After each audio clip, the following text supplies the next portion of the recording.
tukio lile kutokea, Coutinho Fernando akakimbizwa, tukawakuta Waislamu zaidi ya 300 wanatusubiri katika jiji la Kinshasa ndani ya airport wakiongozwa na mufti wao. Wengine machozi yanawatoka, walikuwa wakituona katika TV walisani kwamba hawa watu ni wazito sana, wana mitambi hiyo, lakini baada ya kutuona hawakuamini, wengine wanalia, hivi kweli hawa ndio wanaofanya kazi ya kuusafisha Uislamu?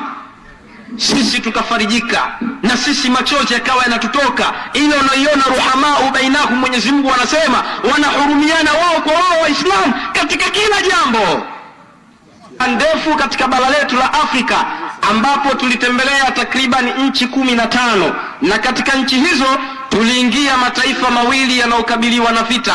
Taifa la kwanza lilikuwa ni Jamhuri ya Kidemokrasia ya Kongo, na taifa la pili lilikuwa ni Angola, ambayo kipindi hiko majeshi ya UNITA na majeshi ya MPLA yalikuwa yakipambana, kila mmoja anataka kuchukua madaraka ya nchi. Lakini Mungu alitujalia tukaingia katika sehemu katika jimbo la Dundu pamoja na jimbo la Zaji. Haya ni majimbo mawili ambayo tulifanya mazingira magumu sana ya kuutangaza Uislamu. Hivyo mimi tukiwa kama Waislamu, na baada ya kurejea hapa tunalazimika tuelezee kwa mukhtasari salamu hizi, ili kila mmoja apate mazingatio, aangalie ni namna gani wahadhiri wa Kiislamu wanautangaza Uislamu sehemu mbalimbali katika mazingira magumu ambayo mategemeo yake ni malipo kutoka kwa Allah subhanahu wa ta'ala.